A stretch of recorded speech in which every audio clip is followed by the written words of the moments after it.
माता दी। राधे राधे दोस्तों, नमस्कार, आदाब, सत श्री अकाल, जय हिंद।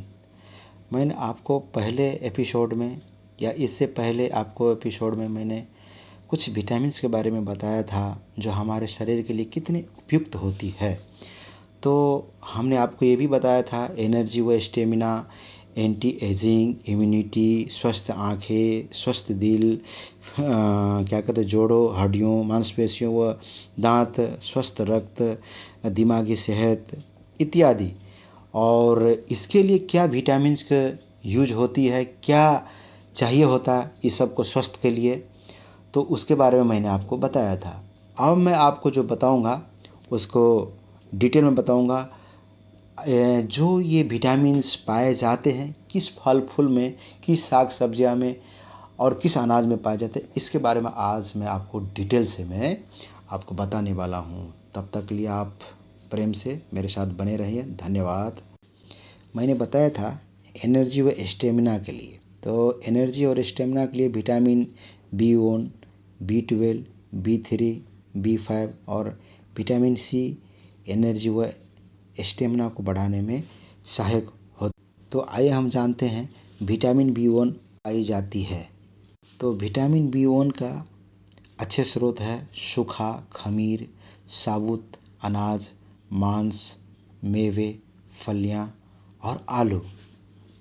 विटामिन B12 का, तो विटामिन B2 का अच्छे स्रोत है सूखा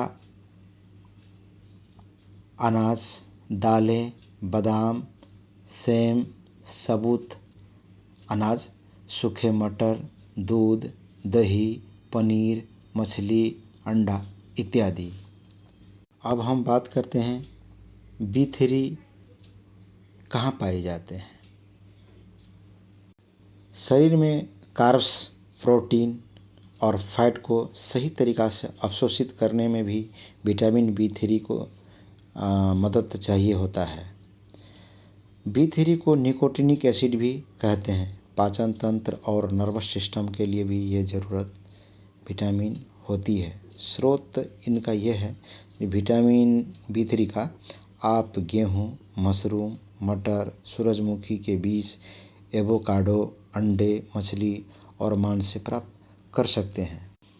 और B5 एवोकाडो, सूरजमुखी के बीज, मूंगफली, ग्रीक योगर्ट और आलू आदि हजारों चीज़ें हैं जिनमें विटामिन B5 मौजूद है। और विटामिन C तो आप लोग जानते ही होंगे। विटामिन C सबसे पाया जाने वाला चीज़ तो आंवला है, संतरा है, नींबू है, पीला ज़्यादा तौर पे जो सब्जी होती है, अनाज होती हैं, और आप करेला में भी पाए जाते हैं। दोस्तों, मैंने एंटी एजिंग के भी बारे में आपको बताया था। तो एंटी एजिंग क्या होता है, मैं आपको जल्दी बुढ़ापा ना आने दे उसके कहा जाता है। तो एंटी एजिंग के लिए सबसे मेन चीज़ है एंटीऑक्सीडेंट। तो आपको जानकारी देते हैं कि एंटीऑक्सीडेंट है क्या चीज़। तो एंटीऑक्सीडेंट वो पदार्थ होते हैं जो फ्री रेडिकल्स के कारण कोशिकाओं को होने वाले नुकसान को रोकते एवं देरी करते हैं। प्राकृतिक रूप से एंटीऑक्सीडेंट फल और सब्जियों में पाए जाते हैं। इसके अलावा सप्लीमेंट में भी ये पाया जाता है। एंटीऑक्सीडेंट जैसे lycopene, lutein, beta carotene, green tea सत्व, विटामिन A, C, E तथा मिनरल्स जैसे सेलेनियम व जिंक क्षति पहुंचाने वाले फ्री रेडिकल से लड़ने तथा एंटी एजिंग में सहायक होती है। लाइकोपीन एक लाल चमकदार कैरोटीन और कैरोटीनोइड रंग द्रव्य और फिटोकेमिकल है जो टमाटर एवं अन्य लाल फलों और सब्जियों जैसे लाल गाजर, तरबूज और पपीता, लेकिन स्ट्रॉबेरी या चेरी में नहीं ये पाए जाते हैं। तो एंटी एजिंग के लिए लुटीन के भी बहुत महत्वपूर्ण होते हैं। तो लुटीन कहाँ पाए जाते हैं, तो लुटीन का सबसे मेन स्रोत है आपको गेंदे के फूल है। पत्तेदार सब्जियां जैसे पालक साग, मटर और सलाद, साथ में अंडे का जर्दी भी पाए जाते हैं। ब्रोकली, बीटा कैरोटीन जैसे कि पीले या नारंगी फलों और सब्जी जैसे गाजर, सीताफल, संतरा, पक्के आम, पपीते में भरपूर मात्रा में बीटा कैरोटीन पाया जाता है। एंटी एजिंग के लिए ग्रीन टी सत्व का भी बहुत महत्वपूर्ण होता है। ग्रीन टी सत्व में विटामिन ए, सी, ई तथा मिनरल्स जैसे सेलेनियम व जिंक क्षति पहुंचाने वाले फ्री रेडिकल से लड़ने तथा एंटी एजिंग में सहायक होती है। तो आपको मैं बता ही चुका हूँ विटामिन ए जो आपको सी, ई कहाँ पाए जाते हैं, एक बार मैं फिर बता देता हूँ। विटामिन ए के लिए तो आपका विटामिन ए के लिए साग सब्जी हरे पत्तेदार वाला चीज़ तो बहुत अच्छा होता है। मेन स्रोत तो ग्रीन टी है ही है, जो कि आपको ज़्यादा ढूंढने की ज़रूरत नहीं है। देखें तो आपको अब जो बैटर गुआर्ड होता है करेला, उसमें भी विटामिन ए पाई जाती है, सी भी पाए जाते हैं दोस्तों उसमें। और सी का स्रोत तो मैंने आपको पहले बता ही दिया हूँ। जो विटामिन सी का प्रमुख स्रोत है आपका आंवला और पीला फल फूल संतरा, नींबू इसमें पाए जाते हैं। मिनरल भी बहुत ज़रूरत पड़ती है एंटी एजिंग में, जैसे सेलेनियम, जिंक। तो सेलेनियम और जिंक सेम, बीन्स या दूसरी फलियां खाने में शामिल कर सकते हैं। फलियां जिंक का अच्छा स्रोत होता है। इनमें फैट और कैलोरी कम होते हैं, जबकि प्रोटीन और फाइबर ज़्यादा पाया जाता है। अब इसी क्रम में मैं इम्यूनिटी के लिए बात किया था, तो इम्यूनिटी के लिए फिर मैं बात करता हूँ, जैसे बीटा कैरोटीन, विटामिन ए, सी तथा मिनरल जैसे आयरन व जिंक स्वस्थ इम्यून सिस्टम बनाने में सहायक होता है। तो बीटा कैरोटीन के बारे में तो पहले भी मैंने बता ही चुका हूँ। विटामिन ए कहाँ पाया जाता है वो भी बता ही चुका हूँ। सी कहाँ पाया जाता है उसको भी मैं बता ही चुका हूँ, तथा मिनरल जैसे आयरन व जिंक के बारे में मैंने बता ही चुका हूँ। स्वस्थ इम्यून सिस्टम बनाने में सहायक जो होते हैं, तो इसके बारे में तो आपको पहले भी बता देते, जो कि इम्यूनिटी बढ़ाने में बहुत महत्वपूर्ण काम करते हैं। अब आप बात करते हैं स्वस्थ आंखें के लिए, तो स्वस्थ आंखें के लिए ल्यूटिन, तो ल्यूटिन के बारे में आपको पहले भी बता चुका हूँ मैं। तो ल्यूटिन फिर एक बार बताता हूँ। गेंदे के फूल इसका सबसे मेन स्रोत है। पत्तेदार सब्जियाँ, पालक साग, ब्रोकली, मटर और सलाद, अंडे का जर्दी। जिंक के बारे में मैंने आपको आयरन के बारे में भी बता देता हूँ एक बार फिर से। आयरन का अच्छा स्रोत है चुकंदर, गाजर, आंवला भी आयरन का स्रोत है। और जिंक के बारे में एक बार और फिर बता देता हूँ। जिंक आपका है सेम, बीन्स या दूसरी फलियां खाने में भी शामिल कर सकते हैं। फलियां जिंक का अच्छा स्रोत माना जाता है। इनमें फैट और कैलोरी भी कम होते हैं, ये पहले भी मैं बता चुका हूँ। बात करता हूँ मैं स्वस्थ आँखें के लिए। स्वस्थ आँखें तो मैं बता, तो दिल के लिए, तो स्वस्थ दिल के लिए तो आपको एंटीऑक्सीडेंट जैसे ग्रीन टी, सत्व, लाइकोपीन, विटामिन सी, ई तथा फोलिक एसिड के दिल की सेहत के लिए लाभकारी होती है। तो जैसे ग्रीन टी के सत्व, लाइकोपीन, विटामिन सी, ई तथा फोलिक एसिड के बारे में तो मैंने बता ही चुका हूँ मैं।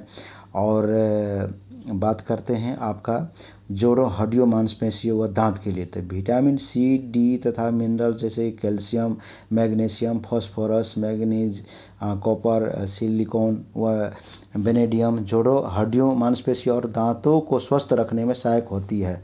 तो एक छोटी सी और जानकारी देता हूँ, ये कहाँ पाए डी, दूध, अनाज, प्राय विटामिन का भरपूर इसमें होते हैं। फ्रूट में फिग्स, अंजीर, कैल्शियम, इसमें फास्फोरस ज़्यादा पाया जाता है। मैग्नीशियम में पत्तेदार सब्जियां में पाए जाते हैं। इसके सर हंगरी डेवी ने 1808 में की थी। अगर खास बात कहा जाए, जैसे manganese, phosphorus, copper, silicon, vanadium जोड़ों, हड्डियों को मांसपेशियों, दांत, तो ये सारा एक चीज़ आप खा लीजिए, करेला। सारा चीज़ का ये एक ही है वो बाप। थोड़ा बहुत खाइए, ज़्यादा ना खाइए, थोड़ा कमज़ोर भी ये करता है। तो आप लोग जो है ना ये लीजिए, दूध तो डेली लीजिए, लेकिन ये दूध वाला तो मैं आपको नहीं बात करूँगा। तो ये चीज़ सब खाने के बाद में आपको सारा चीज़ इसमें मिल जाएगा।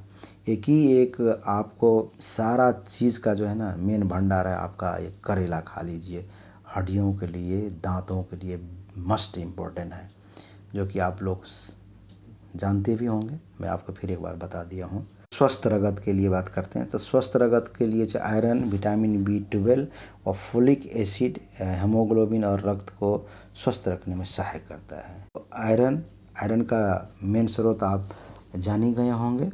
तो इसमें चुकंदर, गाजर, उसमें आपका आंवला आयरन का मेन स्रोत माना जाता है। विटामिन B12 का जो मेन स्रोत है अंगूर, कीवी, सेब, ये जो है संतरा, ये विटामिन B12 का मेंस है दोस्तों।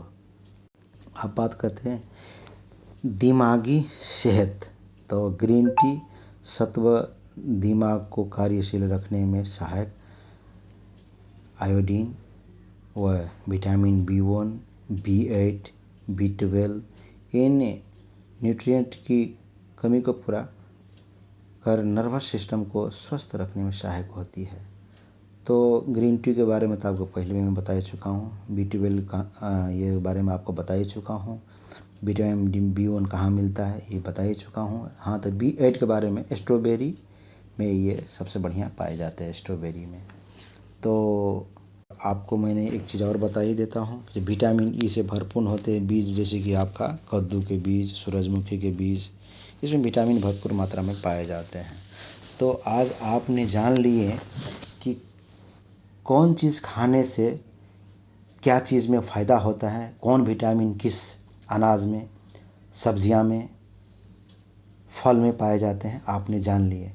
तो दोस्तों मैं उम्मीद रखता हूं आप लोगों से, जो आप अगले एपिसोड में मैं आपको बताऊंगा जो कौन चीज़ कमी होने से कैसा लक्षण हमारे शरीर में उत्पन्न होता है। तो दोस्तों मैं इतना आपको कहूँगा, ये सब लेते रहें और अपना रोग भगाते रहें, अपना शरीर में इम्यूनिटी भी बढ़ाते रहें और स्वस्थ आंखें भी बनाते रहें, स्वस्थ दिल भी रखें। एंटी एजिंग के साथ में क्या क्या चाहिए, क्योंकि हमें जवान देखना तो बुढ़ापा तक तो और अच्छी बात है।